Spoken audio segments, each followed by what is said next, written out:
Assalamu alaikum. Students, here we are with the new lecture, that is lecture number 10, and today we will study about the level curves.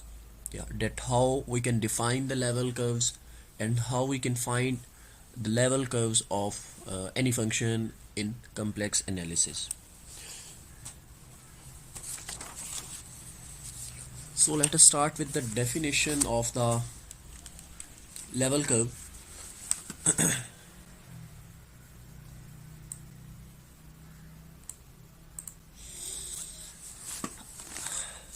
बहुत ही easy topic है हमारे पास, बस थोड़ा सा ही आप लोगों ने इस पे अगर आप इसको अंडरस्टैंड करेंगे तो होपफुली इसकी जो भी कंसेप्ट है एंड इससे रिलेटेड जो भी हम एग्जांपल्स करेंगे उसमें हमें कोई डिफ़िकल्टी फील नहीं होगी. So a level curve of a real valued function phi. अब real valued function phi of x y है, हमारे पास कोई भी फंक्शन हो सकता है, x square plus y square हो सकता है, एक्स प्लस वाई समथिंग हो सकता है, कुछ भी कोई भी फंक्शन हमारे पास जो किसी भी दो वेरिएबल पे जो है ना डिपेंड कर रहा हो, जहाँ पे हम एक्स वाई वेरिएबल लिया, आप इसके अलावा कोई दूसरा वेरिएबल भी चूज़ कर सकते हैं. Defined in a domain D is given by phi of x y is equals to C. बहुत ही सिंपल सी डेफिनेशन है कि अगर आपके पास कोई फंक्शन है, आप उस फंक्शन को, वो फंक्शन आपके पास किसी कांस्टेंट के इक्वल गिवन हो, तो वो उससे जो आप ग्राफ ड्रा करोगे ना, वो उस फंक्शन की लेवल कर्व्स होती है. Simple, right? So find the level curves of u and v where f of z is z square. F of z is equals to z square आपको अगर पता हो तो बहुत ही कॉमन सी एग्जांपल है, हम पहले भी काफ़ी बार हार्मोनिक फंक्शन में, एनालिटिक फंक्शन में इसको यूज़ कर चुके हैं. तो we know that f of c is equals to u plus f of c is equals to u plus iota v and x plus iota y whole square. z is equals to x plus iota y and z square है तो x plus iota y square होगा. आप जब इसका square open करोगे तो ये आपके पास आ जाएगा x square minus y square plus iota into two x y. U आपके पास आ जाएगा x square minus y square and v will be equals to two x y. अब हमें गिवन है find the level curves of u equals to some constant. We don't know कि constant है क्या, लेकिन इक्वल्स टू सम कांस्टेंट हम generally let कर लेंगे कि u is equals to c1 and v is equals to c2. अब ये जो इक्वेशन है ना हमारे पास, जो x square minus y square, ये हाइपरबोला की इक्वेशन होती है हमारे पास, ठीक है? हाइपरबोलाज, आप इसको पैराबोला, हाइपरबोला, एलिप्स, ये कैलकुलस में इसको ब्रीफली डिस्कस कर चुके हैं. मैं यहाँ पे बस इसका जो ग्राफ ड्रॉ करूँगा उससे रिलेटेड आपको थोड़ा सा इसका बता दूंगा. सो लेवल कर्व्स, और हमने इसको कांस्टेंट हमें गिवन था u and v are constants, तो कांस्टेंट्स हमने लेट कर लिए कि date are c1 and c2. अब ये कांस्टेंट्स की आप वैल्यू चेंज करोगे. लेट से आप एक बार कांस्टेंट 0 लेते हो, 1 लोगे, 2 लोगे, 3 लोगे, फिर ये आपके पास एक हाइपरबोलाज आ जाएंगे. जैसे जैसे वैल्यू चेंज होगी ये आपके पास डिफरेंट पॉइंट्स में नेगेटिव में आएंगे, पॉजिटिव में आएंगे, सारे आप इसको ड्रॉ कर सकते हो, राइट? मतलब आप लेट से आप यहाँ पे 1 लेते हो तो आपके पास ये आ जाएगा x square is equals to 1 plus y square. फिर आप जैसे वो नॉर्मली आप लोग लो ग्रेड से भी आप इस ग्राफ्स ड्रा करते आ रहे हो. दूसरा ये जो ये आपके पास है, ये रेक्टेंगुलर हाइपरबोलाज है, ठीक है? ये सिंपल, ये जो 2xy is equals to c2, ये आपके पास रेक्टेंगुलर हाइपरबोलाज आ जाएंगे. अगर आप यहाँ पे ये चाहते हो कि हम इस ग्राफ को कंबाइन कर दें, लेट से मैं इन ग्राफ्स को भी यहीं पे ही ड्रॉ करना चाहता हूँ, तो ये क्या हो जाएगा? सिंपल, आप इनको ऐसे ड्रॉ करना, आप इसके अलॉन्ग ले लोगे एक्स वाई लाइन है, ये बिल्कुल स्ट्रेट लाइन, ठीक है? इसके अलॉन्ग आप इसके ऊपर ये रेक्टेंगुलर हाइपरबोलाज ले लो.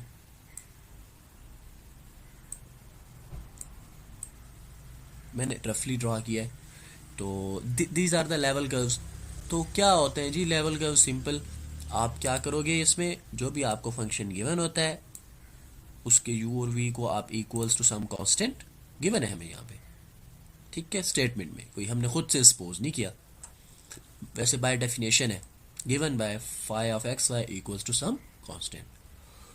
तो जब हमने कांस्टेंट के इक्वल लिया तो वी कैन सी कि एक्स के, अब जैसे कि फॉर एग्जांपल अब नेक्स्ट क्वेश्चन ये हो सकता है कि हमें कैसे पता चलता है कि ये हाइपरबोला की थी, ये हाइपरबोला, पैराबोला, सर्कल, एलिप्स, इनकी इक्वेशंस फिक्स्ड है जो ऑलरेडी आप लोग काफ़ी दफ़ा पढ़ चुके हो। अब जैसे कि यहाँ पे अगर आपके पास आ जाता है x square plus y square equals to some constant, तो वो आपके पास सर्कल की इक्वेशन आ जाती है, ठीक है। तो सर्कल की इक्वेशन अगर आपके पास आ जाती है तो उसको आप कैसे ड्रॉ करोगे?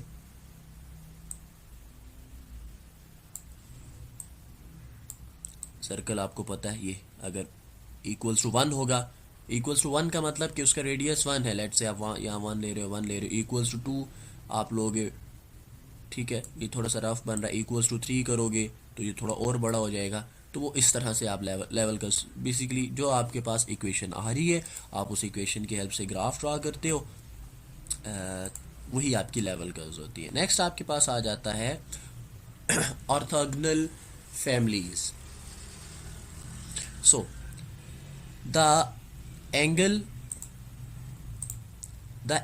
between two curves at each of their point of intersection is same as the angle between their tangents at that point। Orthogonal families का क्या मतलब? वो कहता है कि जब आप कोई लेवल कर्व्स ड्रॉ करते हो ना, और अगर कोई दो लेवल कर्व्स आपके पास लेट्स से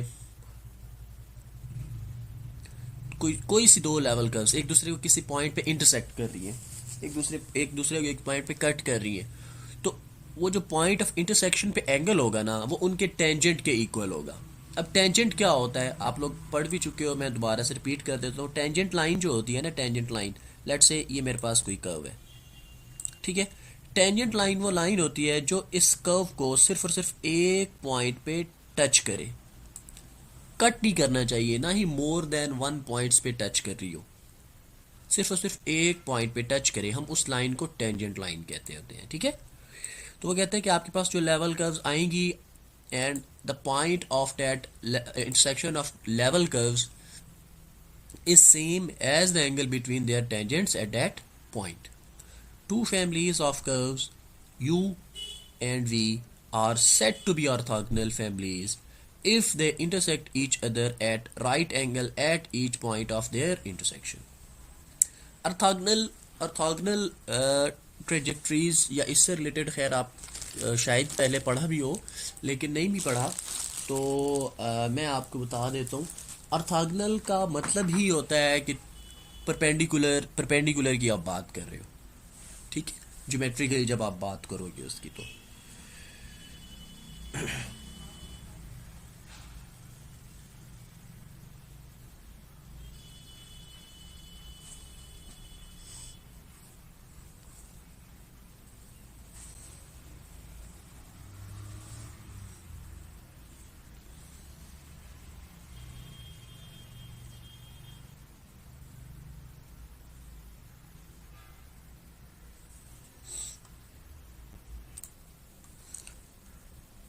ऑर्थोगोनल की बात कर रहे थे हम। So two families of curves, अगर आपके पास two families of curves are set to be orthogonal, अगर जो उनके जहाँ पे वो इंटरसेक्ट कर रही होती है परपेंडिकुलरली, इन शॉर्ट परपेंडिकुलरली एक दूसरे को अगर इंटरसेक्ट कर रहे हो, परपेंडिकुलरली का मतलब कि लेट्स से दो, अगर मैं सिंपली लाइन, ये बिल्कुल स्ट्रेट लाइंस जो होती हैं, जो आपके पास एक्स एक्सिस वाई एक्सिस, ये जो एंगल है वो 90 का होना चाहिए।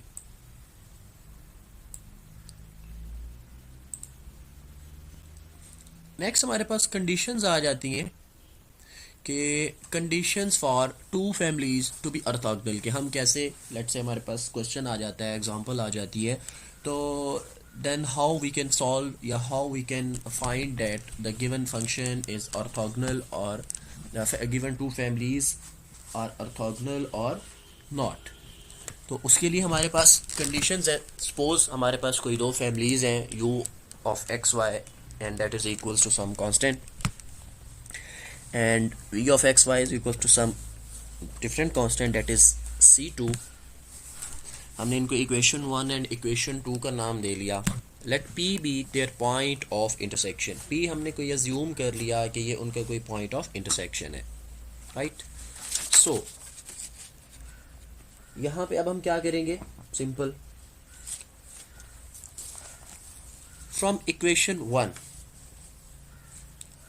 Slope of the tangent at P. अब देखें स्लोप क्या होती है, टेंजेंट क्या होता है. आप लोग स्लोप, चलिए और कुछ नहीं तो स्लोप के बारे में काफ़ी सारी चीज़ें पढ़ चुके होते हैं. स्लोप अगर मैं बिल्कुल लो लेवल पे चला जाऊं, अगर हम ग्रेड 6-7 की बात करें तो आप लोगों ने पढ़ा होगा slope is equals to rise over run. ठीक है.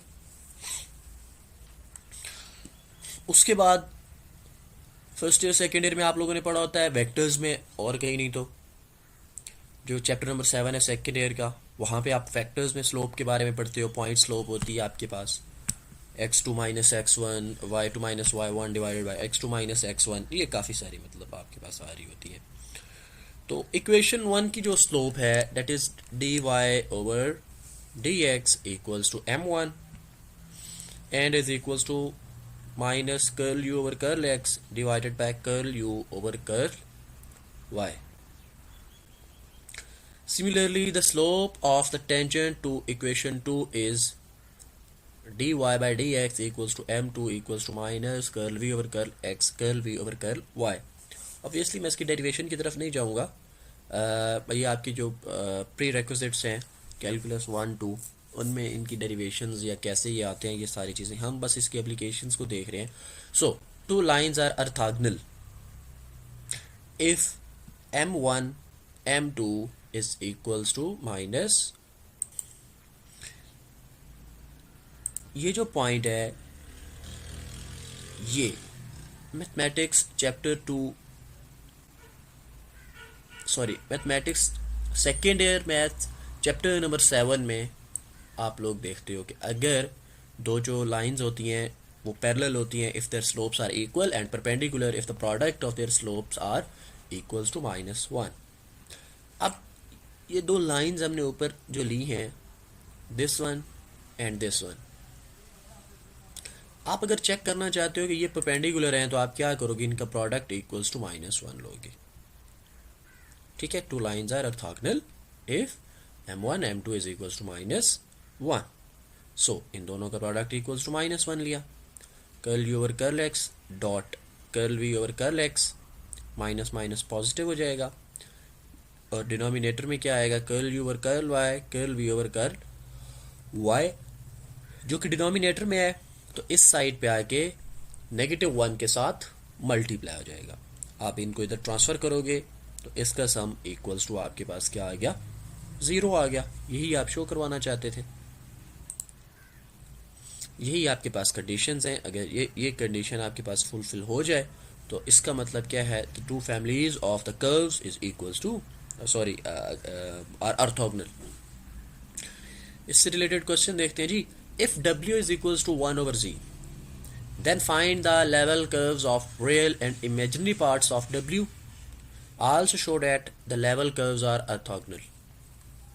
तो अब इस क्वेश्चन में हमने क्या करना है, W हमें गिवन है, we have to find the level curves of W, real and imaginary part, obviously real and imaginary parts of W, and also show that the curves are orthogonal. So W is basically f of z. W is equals to u plus iota v, and we know that z is equals to x plus iota y. So according to the given function, u plus iota v is equals to 1 over x plus iota y. आपको पता है whenever we got iota in denominator हम उसको rationalize करते हैं. Rationalization क्या होती है, x plus iota y sign change हो जाता है उसके कॉन्जुगेट से, मतलब जो वैल्यू आपको गिवन होती है उसके कॉन्जुगेट के साथ हम मल्टीप्लाई भी करते हैं, डिवाइड भी करते हैं. So x minus iota y, नीचे x plus iota y, x minus iota y, तो ये a plus b into a minus b equals to a square minus b square. जो माइनस बी स्केयर में आपके पास minus iota square होगा वो यहाँ पे पॉजिटिव हो जाएगा। अब आप इनको सेपरेट कर लोगे, रियल पार्ट और इमेजिनरी पार्ट को। कैसे? x divided by x square plus y square, iota y divided by x square plus y square. u will be equals to x over x square plus y square and v will be equals to minus y over x square plus y square. Now required level curves, आप इसको level curves क्या होती हैं? जो function आपके पास आता है आप equals to constant लेते हैं। u को हमने equals to c1 कर लिया, v को हमने equals to c2 कंसीडर कर लिया। So x over x square plus y square is equal to c1 minus y over x square plus y square is equals to c2। इनको आप थोड़ा सा क्रॉस मल्टीप्लिकेशन करके solve करेंगे। Equation 3 and equation 4 आपके पास आ गई, 1 over c1 1 over c2। Clearly 3 and 4 represents the family of circles passing through origin। मतलब क्या? देखें सिंपल है, मैंने आपको स्टार्ट में बताया था x square plus y square equals to sum, ये आपने स्टार्ट इस पेज के ये x square plus y square plus 2gx plus 2fy plus c is equals to 0। If c is equals to 0 then centre at origin, वो origin उसका centre origin होगा, origin में से पास कर रही होती है। आप अगर जो हमने ये इक्वेशन खैर हम पहले भी देख चुके हैं, अगर आप जो अभी आपको गिवन है लेट्स से दिस वन, अगर आप इसको कंपेयर करो ऊपर वाली से x square plus y square, यहाँ पे जो कांस्टेंट्स आ रहे हैं वो इक्वल्स टू 1 आ रहे हैं, ठीक है। तो उस इक्वेशन से जब आप इसको कंपेयर करते हो तो आपको पता चलता है कि the family of the circles passing through origin. अब कर्ल यू का विद रिस्पेक्ट टू एक्स आप क्या करोगे? Partial derivative. अब विद रिस्पेक्ट टू एक्स इसका पार्शियल डेरिवेटिव जो लेंगे, अब डेरिवेटिव लेने का तरीकाकार क्या है? आपके पास फंक्शन है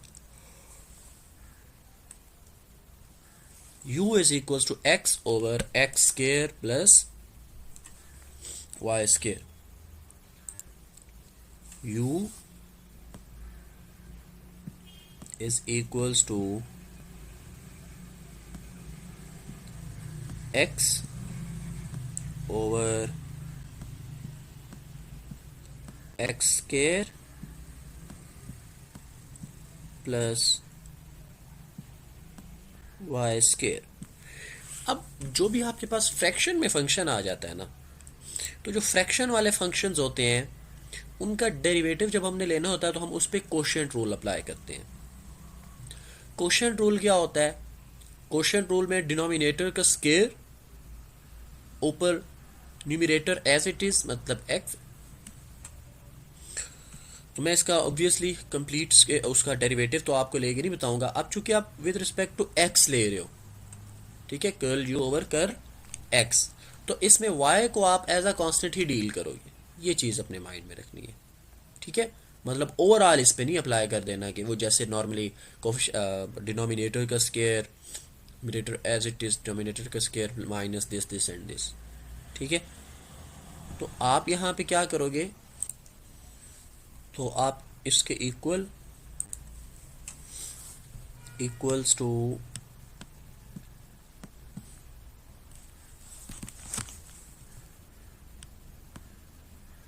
ये हम कोशेंट रूल अप्लाई कर रहे हैं, equals to x square plus y square whole square, denominator as it is, so that is x square plus y square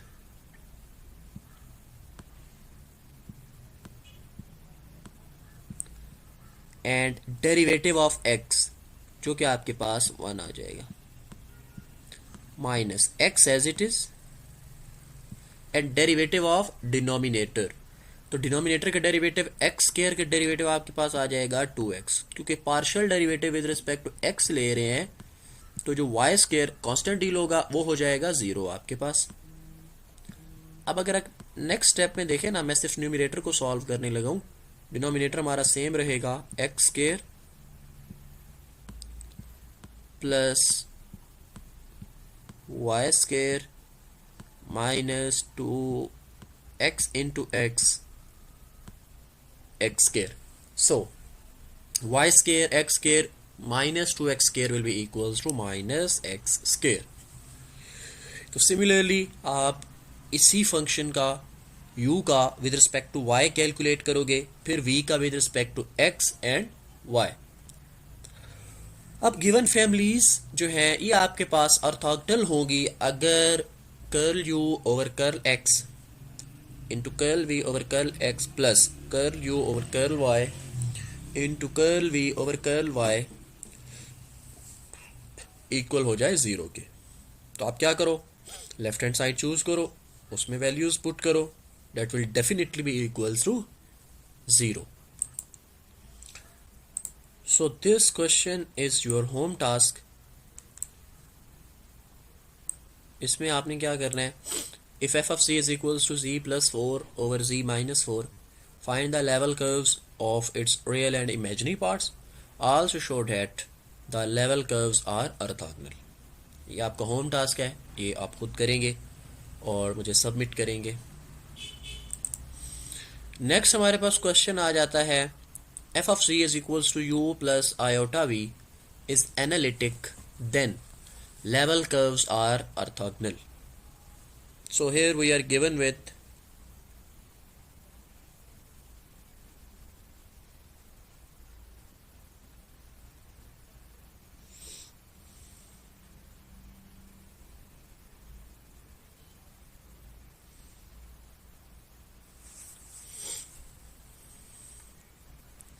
if f of c is equals to u plus iota v is analytic, given हमें function analytic है, then the level curves u is equals to c1, v is equals to c2 are orthogonal। So given f of c is equals to u plus iota v is analytic, हमें given है, अगर ये हमें given है तो ये C R equations को satisfy करेगा, कॉशी रीमन इक्वेशंस को। ठीक है, तो multiplying respective sides of one, simply आप क्या करोगे, जो कॉशी रीमन इक्वेशंस को सेटिस्फाई कर रहा है उसको आप according to the orthogonal families करने के लिए इन चीज़ों के साथ मल्टीप्लाई करोगे, मल्टीप्लाई करके सम करके देखो वो ऑटोमेटिकली आपके पास इक्वल्स टू 0 आ जाता है। तो u is equal to c1, v is equal to c2 और ऑर्थोगोनल।